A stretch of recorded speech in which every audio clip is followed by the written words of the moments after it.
Cho cái cuộc sống nó được bình thường. Anh chỉ cần một cái sự chân thành của anh.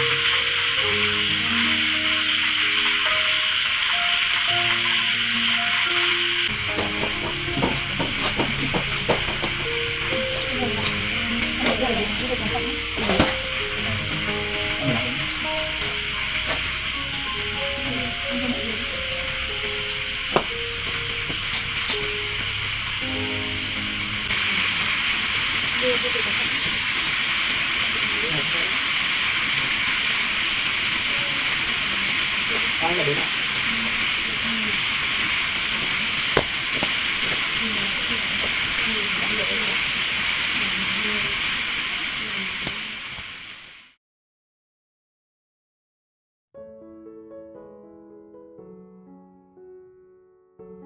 The first light of dawn filtered through the misty haze, casting a delicate golden glow over Diep's modest farm, a fragile haven nestled amid the sprawling countryside.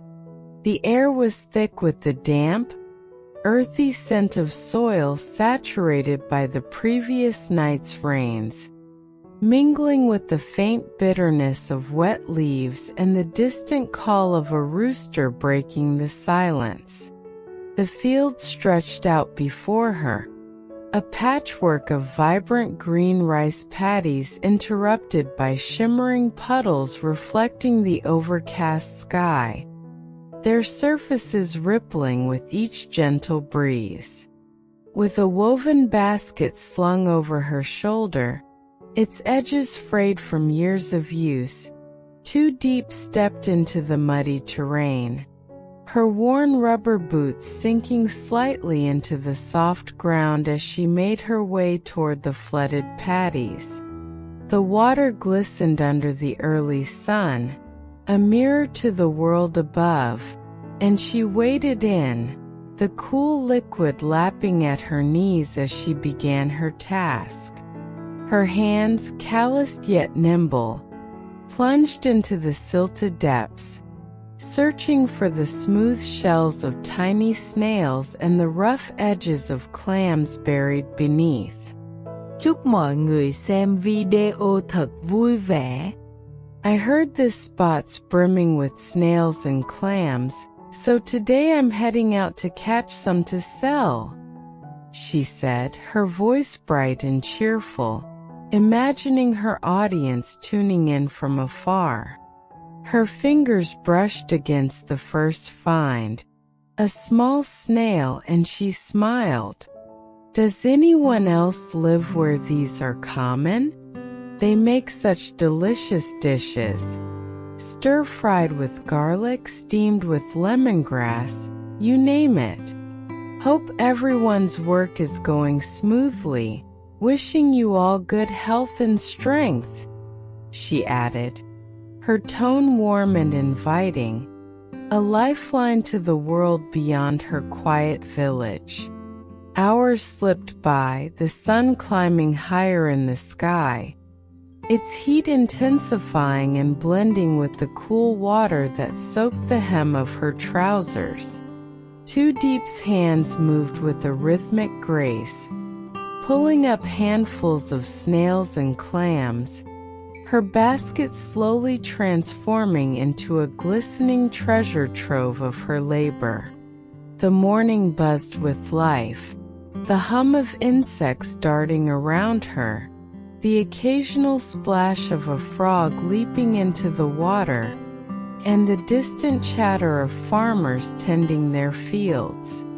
Sweat beaded on her forehead, trickling down her cheeks, but she pressed on, her focus unbroken despite the ache creeping into her lower back. Look at all these snails, there's a feast waiting to be sorted through later, she murmured to herself, wiping her brow with a muddy sleeve. She paused, glancing toward a nearby hut with a sagging roof, its walls weathered by time, and spotted an elderly woman watching from the porch, her silhouette framed against the faded curtains fluttering in the breeze. "Ba, are you here all alone?" Diep called out, her voice carrying over the gentle lapping of the water. The woman nodded, a faint, toothless smile creasing her face. "Just me, Chow. No need to come inside. Keep at those snails." Diep laughed, the sound light and genuine. "All right, Ba, no distractions here," she replied, her hands diving back into the water. But as she sifted through her catch, a sharp, pungent whiff assaulted her senses. "Ugh, this one's rotten, almost missed it," she exclaimed, holding the offending snail at arm's length before tossing it aside with a grimace, the brief unpleasantness only fueling her determination to finish strong. The morning wore on, the sun now a steady presence overhead, its rays filtering through the thinning mist to warm her skin. By late morning, her basket brimmed with a glistening pile of fresh snails and clams, their shells glinting like tiny jewels in the sunlight, a testament to her perseverance. She hauled it to the edge of the field, her arms trembling from the weight, the straps digging into her shoulders, and took a moment to catch her breath, the cool air a brief respite. With a final glance at the flooded paddies, she turned toward the local market, her steps steady despite the exhaustion settling into her bones. The path wound past flooded fields where farmers waded ankle-deep, past homes with laundry flapping on lines like colorful flags, and past children splashing in puddles, their laughter echoing in the distance. The scene mirrored the vibrant photos she'd seen. Fields alive with activity, families gathered under thatched roofs, filling her with a quiet pride. At the market, she set up near a stall piled high with mangoes and bananas, the air thick with the sweet scent of ripe fruit. She spread her cloth on the ground, arranging her catch with care, the shells catching the eyes of passers-by. "Fresh snails and clams caught just this morning," she announced, her voice cutting through the chatter of vendors haggling and customers bargaining. A nearby fruit seller nodded approvingly, and soon a small crowd gathered, their hands reaching for her goods, their voices a lively hum around her stall. An elderly man tasted a clam, his face lighting up. "Sweet and fresh, give me a kilo," he said, handing over a crumpled bill. A young mother followed, her children tugging at her skirt, their eyes wide with excitement. "Can we have some, Ma?" one pleaded, and the mother relented, buying 2 kilos with a grateful smile. The morning's toil paid off as her basket emptied, the coins clinking into her pocket a sweet reward, a small victory against the storm's chaos. With a final wave to the crowd, she packed up, her heart light despite the muddy trek back home, the promise of safety and a new chapter with James lingering in her thoughts like a distant melody. Back at her modest camp, Diep wiped the mud from her hands, her phone buzzing with an incoming call. It was James, his voice crackling through the line. "Diep, how's your day going?" he asked, a hint of concern in his tone. She smiled, settling onto a wooden stool. "Just got back from catching snails and clams down by the fields. Sold them all at the market. The locals recognized me and pitched in. Everything's gone. James chuckled. No leftovers for me, huh? Well, I've got good news. I spoke with BSC, and after I wrap up work, we'll head to his place together. It's safer for you there. Diep's brow furrowed. Go right away? James' voice softened. Not yet. Go home, change and pack some things. I'll finish up by 11 p.m. and come get you. Sound good? She nodded, even though he couldn't see it. All right, I'll be ready. See you then, James. The call ended, leaving her with a mix of anticipation and nerves. Meanwhile, James sat at a small table on the second floor of a quiet cafe, the rain tapping against the windows. The weather had been relentless, a gray shroud over the city, and it gnawed at him. He sipped a cup of shimuoi, the sour tang a sharp contrast to his thoughts. His phone rang again. Kasu. Where are you?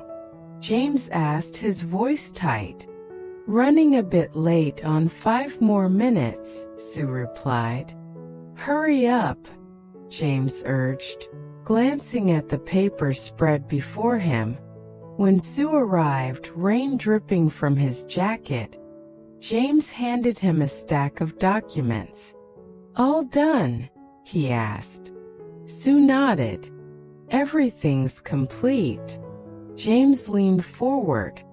Good. Finished the receipts and land titles within a week. Sue assured him. It'll be done. James sighed. I've already put down $300 million. Today I'll transfer the remaining $1.7 billion. He pulled up a QR code on his phone, the transaction swift. 1 week, Sue, don't slack. Sue grinned. Got it. James shifted topics, his mind drifting. Found a designer for the house yet? I'm thinking a garden style, but I haven't asked Diep if she prefers city or countryside. Can you recommend someone? Sue nodded. I'll line up a few contacts.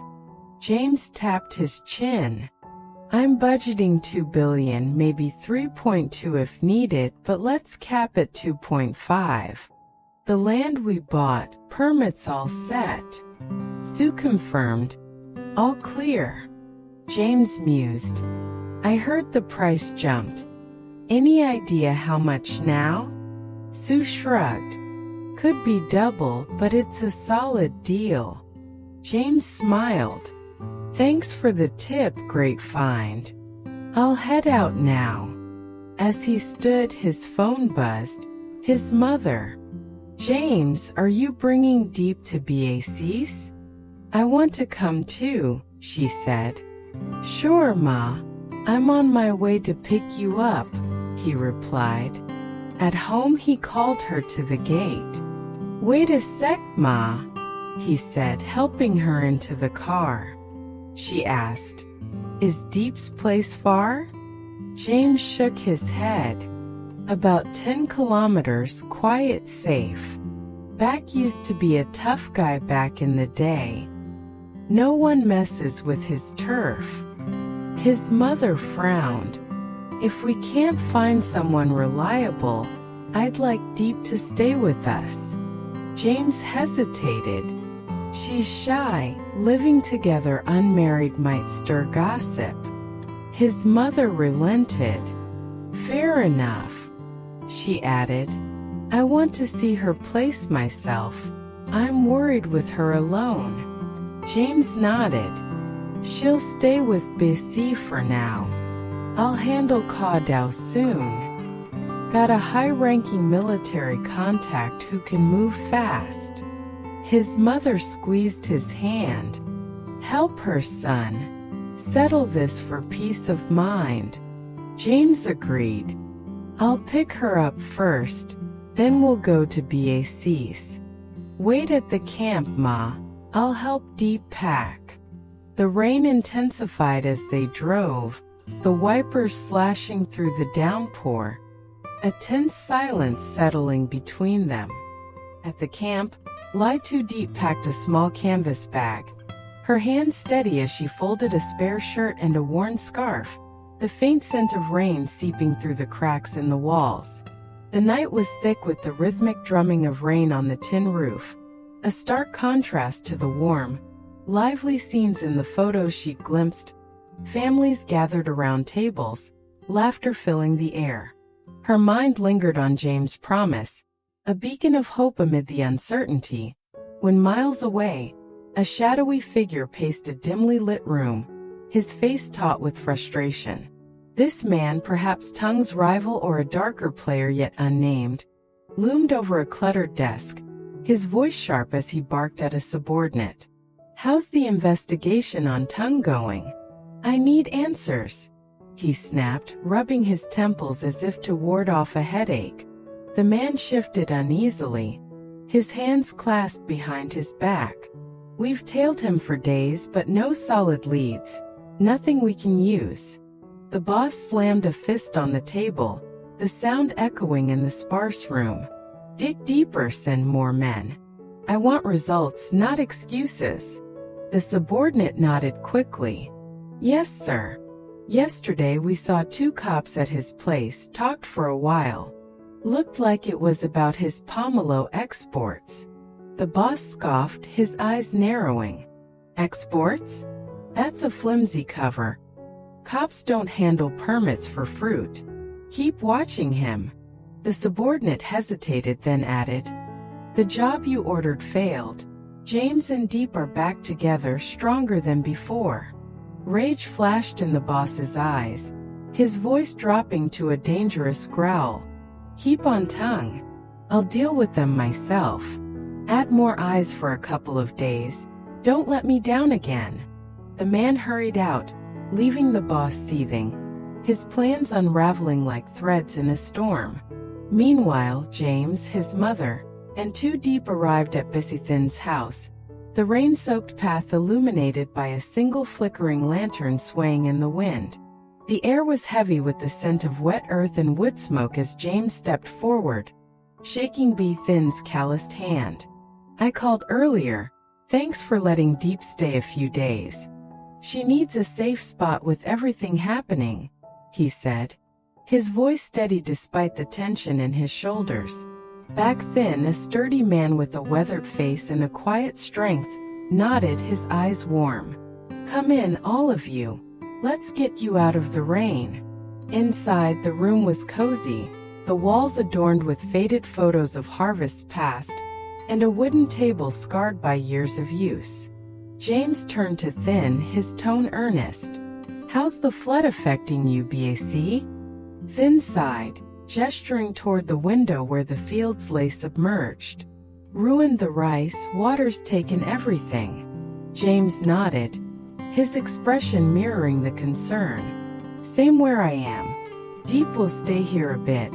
Hope it's not too much trouble." Tien waved it off with a gruff laugh. "House is quiet. Stay as long as you need. We've got space." James turned to 2 Diep, his voice softening. "Bac's my cousin, lived here to escape the city's noise. You'll be safe." 2 Diep bowed slightly, her hands clasped in front of her. Chào bác gái." "I'm Diep, sorry to impose on you both." Back Tien chuckled, his voice rumbling. "No bother, Chow. James visited years back. Good to see him again after so long." James' mother stepped forward, and Tien raised an eyebrow. "Who's this?" 2 Diep smiled, her voice gentle. "James' mom. His dad met her abroad." Tien grinned, clapping James on the shoulder. "So this is your girl, eh?" James cleared his throat, changing the subject. "Room ready for Diep, Bac?" Tien nodded. "All set. Cleaned it myself." Back guy, a petite woman with kind eyes, ushered them to the table. "Let's eat, food's ready." Too Deep hesitated, her cheeks flushing. I feel bad, keeping you waiting like this. She reached into her bag, pulling out a few crumpled bills. Please take this, she offered, but Busy Guy shook her head firmly. You're here a few days, no need for that. Too Deep insisted, her voice earnest. Please hold it for me. Help me out while I'm here? That guy relented with a warm smile, tucking the money into a drawer. Too Deep glanced around, admiring the spacious kitchen with its open hearth. Saw the roads washed out, had to park outside. It's new though sturdier than the old dirt path I remember. She peered out the window at the fallen rice fields. Can those be saved? That guy sighed, her voice heavy. Too much sand done for. We're sticking to potatoes and corn this year. Then added, less corn this time. Floods hit us hard. Over dinner, a young boy, Hai Dang, joined them, his small frame dwarfed by the wooden chair. He's 7 in second grade, Busy Guy said, ruffling his hair. Too Deep smiled. You both farm full-time? Then nodded, breaking a piece of bread. Always have. Too Deep chuckled. With me here it's livelier, 3 of you now. That guy teased. Hai Dang needs meat to grow like James.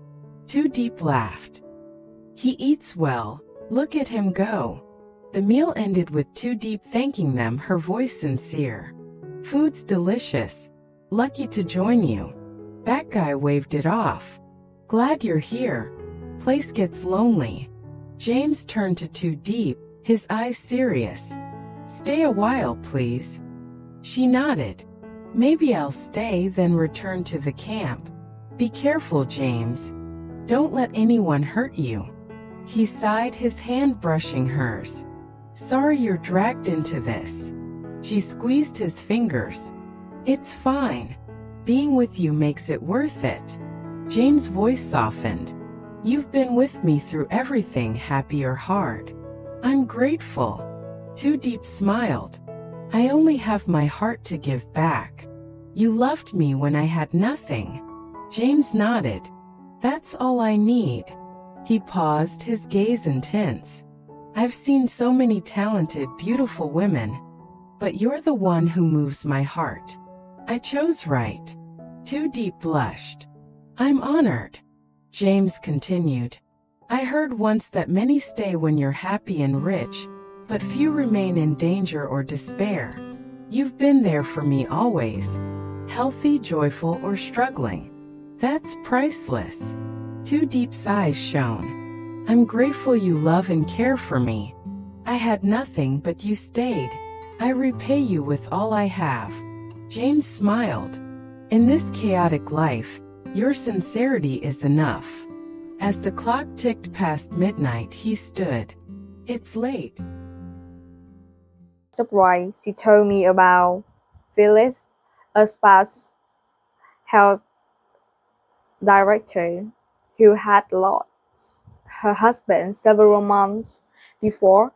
I invited Phyllis to have lunch with me the next day, and we quickly established some common ground. We were about 10 years apart in age, but she had also been with her husband for about 50 years. She talked